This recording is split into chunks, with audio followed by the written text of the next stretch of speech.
छत्रपती शिवाजी महाराज यांचा पूर्णाकृती पुतळा कोसळल्याच्या घटना प्रकरणात एक मोठी अपडेट समोर आली। शिवरायांचा पुतळा बनवणारा शिल्पकार जयदीप आपटे याला कल्याण पोलिसांनी ताब्यात घेतला। जयदीप आपटे अंधाराचा फायदा घेत पोलिसांची नजर चुकवत आपल्या पत्नी आणि आईला भेटण्यासाठी त्याच्या कल्याणच्या राहत्या घरी आला होता। पण पोलिसांनी जयदीप आपटे याला ताब्यात घेतला आहे। जयदीप आपटे याच्या विरोधात पोलिसांनी लुकआउट जारी केला। आपटे पुतळा कोसळल्यापासून फरार होता। अखेर त्याला शोधून काढण्यात पोलिसांना यश आलं। पोलिसांनी जयदीपला त्याच्या राहत्या घरातून अटक केली। जयदीप सापडल्यामुळे आता या प्रकरणात अनेक प्रश्नांची उत्तरे उलगडण्याची शक्यता आहे। सिंधुदुर्गात मालवण येथे राजकोट किल्ल्यावर छत्रपती शिवाजी महाराज यांचा भव्य पुतळा उभारण्यात आला होता। या पुतळ्याचं लोकार्पण डिसेंबर 2023 मध्ये झालं होतं। पण अवघ्या 8 महिन्यांनी 26 ऑगस्ट 2024 ला शिवरायांचा हा 35 फुटांचा भव्य पूर्णाकृती पुतळा कोसळला होता। या घटनेनंतर राज्यभरातून संताप व्यक्त केला जात होता। या घटनेमुळे राज्य सरकारही कोंडीत सापडलं होतं।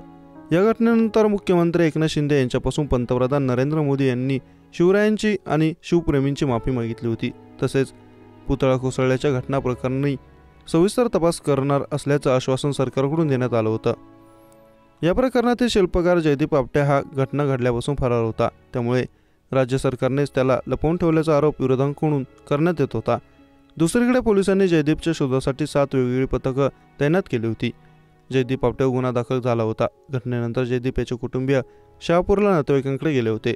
पण पोलिसांनी तिथे जाऊन जयदीपची पत्नी आणि आईची चौकशी केली होती। त्यानंतर दुसऱ्या दिवशी जयदीपची आई आणि पत्नी कल्याण येथील राहत्या घरी आले होते। पोलिसांनी तेथे देखील त्यांची चौकशी केली।